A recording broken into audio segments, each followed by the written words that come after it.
बिस्मिल्लाहिर्रहमानिर्रहीम। अस्सलाम वालेकुम नाजरीन। आज हमारे साथ मेरे बहुत प्यारे दोस्त, बड़े प्यारे भाई, सीनियर साफ़ी मलिकवाल प्रेस क्लब से इनका तल्लक है, जनाब सिकंदर याद गोंदल साहब हैं। रोज़नामा एक्सप्रेस और एक्सप्रेस टीवी से इनका तल्लक है। पिछले 24 साल से हम दोस्त भाइयों की तरह इकट्ठे मिलकर काम कर रहे हैं। मलिकवाल में एक बहुत पुराना इशू है, जिससे कम अज़ कम ये पहली दफ़ा जब कोरोना आया था तो मलिकवाल से ये पिंड दादन खान और खीबड़ा की तरफ जो ट्रेनें जाती हैं, जहाँ से हज़ारों लोग रोज़ाना आते जाते हैं, उनके लिए वो ट्रेनें बंद कर दी गई हैं, जिससे लोगों को मुश्किलात का बहुत ज़्यादा सामना। कोई कश्ती सफ़र करते हैं, कुछ पैदल।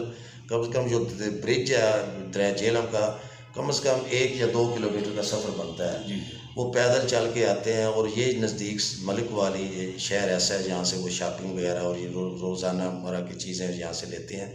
इस बारे में सिकंदर गोंदल साहब का बहुत पुराना तल्लक ये डिस्ट्रिक्ट झेलम और तहसील पिंड दादर खान के इलाके में रहा है। ये काफ़ी अरसा वहाँ इन्होंने गुजारा भी है। ये उन लोगों के हालात भी बहुत अच्छे तरीके से समझते हैं।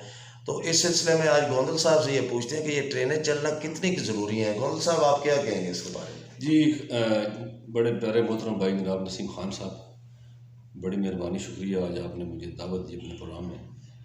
गुजारिश ये करना चाहता हूँ कि मलिकवाल और पिंड दादरा खान की जब बात होगी ना सर, तो वहाँ पर ट्रेन की बहुत ज़रूर होगी। हम छोटे छोटे थे उस वक्त भी ट्रेनों पे आया जाया करते थे, फिर बड़े हुए, अब उस उम्र में चले गए हैं कि अब समझ लें कि बुढ़ापा शुरू होने वाला है। तो ट्रेनों के हवाले से जो ये सेक्शन है पिंड दादरा खान से मलिकवाल, इसका एक अपना एक अंदाज़ है, क्योंकि आपको अंदाज़ा है कि ये मलिकवाल से जब ट्रेनें जाती थीं किसी दौर में, तो 3-4 वहाँ पे जो है ना वो स्टेशन थे। मसलन खियोड़ा की ट्रेन अलग जाती थी हरनपुर से, पिंड दादन खान की और खुशाब की अलग जाती थी। उसके बाद एक गरीब वाला सेक्शन था, वहाँ पे अलग जो है ना वो ट्रेन हरनपुर से अलग हो जाती थी। इस वक्त सूरत हाल बड़ी परेशान कौन है, सर्दी का मौसम भी आ चुका है, लोग मोटरसाइकिल पे जाते हैं, बड़े परेशान उनके सूरत हाल है।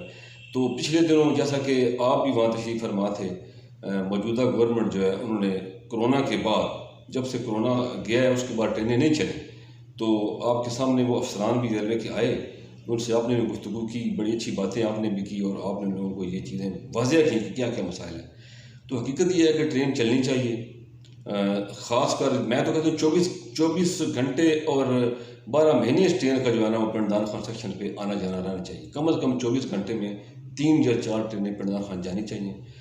तो अब देखते हैं कि जो ये आप लोगों ने भी उस दिन रेलवे अफसरान से बात की है, तो उन्होंने जो है ना वो कुछ चीज़ें बताई हैं। तो किराए के हवाले से इशू था, वो मेरा ख्याल आप मौजूद थे, आप बेहतर बताएंगे कि किराए के हवाले से कुछ रेलवे चाह रहा है कि उनको जो रिलैक्सेशन मिले। किराए के बारे में ये डिस्कस हुई थी कि वो कहते थे कि मलिकवाल से जो पिंड दादन खान का किराया वो 200 रुपये होना चाहिए और हरनपुर का 150 होना चाहिए। तो हमने ये कहा था कि ज़्यादा लोग गरीब गुरबा वहाँ पर ज़्यादा लोग उस साइड पे हैं, तो किराया कम से कम आप 150 पिंड दादन खान का कर लें और हरनपुर का 120 तक कर लें। लेकिन फाइनल डिसीजन ये हुआ था कि 165 आप कर लें उसका पिंड दादन खान का, बिल्कुल, और 120 पे हमने कहा था। तो फिर वो उन्होंने वो जो है हमारा ये लिख के वो ले गए थे। वो आगे अफसरान बाला से वो बात करेंगे, वज़ीर रेलवे से बात करेंगे, वो फाइनल डिसीजन होगा।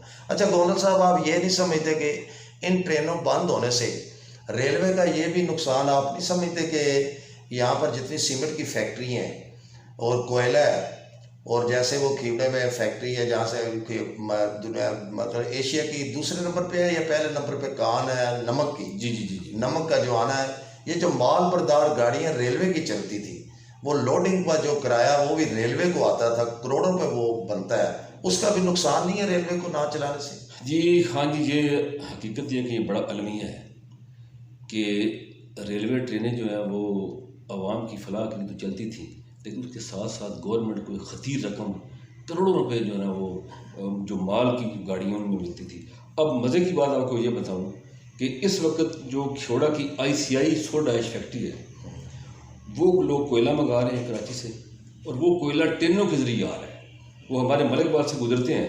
अभी पिछले दिनों में जो है ना उनकी ट्रेनें शुरू हुई हैं, तो जो हरनपुर से आगे चालीसा जो जंक्शन है, चालीसा से लेके खियोड़ा तक ट्रैक बड़ा ख़राब था, उन्होंने वो ट्रैक ठीक करवाया है, और जो ICI वाले हैं उन्होंने खुद भी उसमें जो है ना कोई पार्टिसिपेट किया है। तो ये अगर काम होता है अल्हम्दुलिल्लाह, तो ये बड़ा अच्छा एक जो है ना रेलवे के लिए बड़ा फ़ायदेमंद ये काम है। और दूसरी एक अहम बात मैं ये गुजारिश करना चाहूँगा, जी जी आप बोलें। इस वक्त जो ट्रेन का जो आप बता रहे हैं, जिन अफसरान की आपसे मुलाकात हुई है, किराए के हवाले से जो इशू बना हुआ है, तो मैं इस आपके चैनल के हवाले से मैं यहाँ पे ये बात जो है थोड़ी सी उजागर करना चाहता हूँ कि अगर ICI छोड़ा जो है, जो तहसील पिंड दादन खान की खिदमत कर रही है अरसे दराज से, सैकड़ों ख़ानदान हज़ारों ख़ानदान उसके साथ वाबस्ता हैं, और अभी जो उनकी जो ट्रेनें माल बरदार आ रही हैं कोयला लेके, तो मेरी ये उनसे गुजारिश है ICI इंतज़ामिया से कि इस ट्रेन की जो मुसाफिर ट्रेन के चलाने में भी अपना किरदार अदा करें, और जो महकमा रेलवे जो किराया बढ़ा रहा है उसका रिलीफ कम से कम 10 से 15 लाख या 20 लाख रुपए जो है वो अगर ICI जो है वो रेलवे को इस बात में भी दे कि मुसाफिरों को जो है ना वो रिलैक्सेशन मिले, तो मेरा ख्याल है कि दो जो हमारे तहसीलें हैं जिनके हज़ारों मुसाफिर जो हैं वो उसका उनको फ़ायदा होगा। और दूसरी बात यह है कि इदारे इसीलिए होते हैं कि इदारों को भी चाहिए कि वो भी अपने लोगों के लिए कुछ न कुछ करें। अच्छा जी, जैसे गोंदल साहब ने की बातें आपने सुनी है कि ये कितना ज़रूरी है कि ये ट्रेन चलने से, इसमें हमने एक और इशू भी उठाया था कि जो धमाका एक्सप्रेस सरगोदे के लिए आती है, जी जी जी, वहाँ पे ये है कि वो सुबह 8 बजे चलती है। बिल्कुल इस तरह। कुछ मुल्तान में या कराची की तरफ जो ट्रेन जाती है हज़ारा एक्सप्रेस एक ही जाती है, उस ट्रेन का वो सुबह 5 बजे पहुँचती है।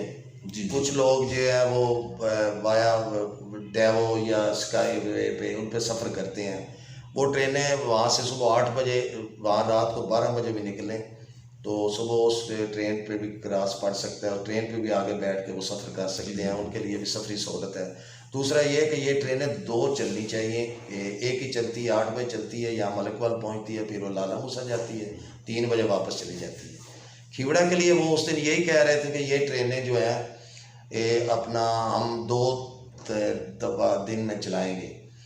तो इसी तरह ये धमाका एक्सप्रेस भी लाला मूसा के लिए 2 दफ़ा अगर चले तो उनका क्रॉस पड़े मलिकवाल में। जी जी, और उसमें ये होगा कि वहाँ के जो मुसाफिर पार से, तो पार हमारे लैंग्वेज में यहाँ कहते हैं खीवड़ा, और ये दादर खान से तहसील पिंड वहाँ के लोग जिन्होंने सरगोदा या लाला मूसा जाना है वो आगे से उन ट्रेनों में जा सकते हैं, और जो सरगोदे और लाला मूसा से लोग आएंगे वो खीवड़ा और ये। अच्छा, जैसे वो क्रॉस की बात कर रहा था मैं, उसके बारे में आप क्या कहेंगे? देखिए, बात यह ट्रेन हमेशा कामयाब तब ही होती है जब वो मुख्तलिफ स्टेशन का आपस में क्रॉस हो। अब अगर वो बिल्कुल आप बजा कह रहे हैं कि अगर लाला मूसा और जो सरगोदा सेक्शन है उस पर अगर ट्रेन चलेगी तो ऑटोमेटिक जब मलिकवाल से गुजरेगी आगे कोई ना कोई क्रॉस पड़ेगा तो मलिकवाल से पिंड दाद खान के लोगों को फ़ायदा होगा। तो ये बिल्कुल आप ठीक कह रहे हैं, महकमा रेलवे को चाहिए कि ये क्रॉस के वाले से भी पिंडदार खान और मलिकवाल क्या आखिर में मैसेज देंगे? मैसेज यही है जनाब कि तहसील मलिकवाल और पिंडदार खान के बड़े मसाइल हैं, दीगर मसाइल तो हैं ही हैं, लेकिन जो ये रेलवे के मुतल्लिक़ा मसाइल हैं इनको हल किया जाए तो ये मैं समझता हूँ कि हमारी तरक्की का भी राज होगा, आने जाने का ज़रिया आसान होगा। हाँ जी, जैसे गोंदल साहब ने कहा है कि सबसे सस्ती सहूलत जो आती है मुसाफिर के लिए ये रेलवे की होती है, ट्रेन। जी जी, ये हुकूमत का काम होता है कि अपनी आवाम को ये सहूलत मुयस्सर करनी, और हम उम्मीद करते हैं कि इस प्रोग्राम के हवाले से अकाम बाला तक हमारी आवाज़ पहुँचे। जैसे हमारे भाई सिकंदर गोंदल साहब ने कहा प्रोग्राम आमना सामना के हवाले से कि पाकिस्तान रेलवे और वज़ीर रेलवे और वज़ीर आज़म पाकिस्तान हमारे इस रेलवे के जो ये ट्रेन है जिसका बहुत पुराना इशू, कई सालों से ये ट्रेन बंद है, लोग परेशानी की हालत में, इसके बारे में ज़रूर सोचेंगे और जल्द से जल्द ये ट्रेनें चलाएंगे। और उस पर काम भी हो रहा है, मौजूदा MNA भी नासिर इकबाल बुसाल भी काविश कर रहा है, और जो हमारे तक इतला है, और हम उम्मीद करते हैं वो भी अपनी काविश तेज़ करेंगे। और जो वज़ीर रेलवे ख्वाजा साद रफ़ीक साहब से भी हम उम्मीद रखते हैं वो भी ये हमारी मुश्किलात इलाके के लोगों की आसान करेंगे। साथ ही नसीम अकबल ख़ान आज के प्रोग्राम आमना सामना में अपने मेज़बान जनाब मेहमान सिकंदर गोंदल साहब से आपसे इजाज़त चाहते हैं। हमेशा खुश रहें, दूसरों को भी खुश रखें और हमें भी दुआ में याद रखें। अल्लाह हाफ़िज़।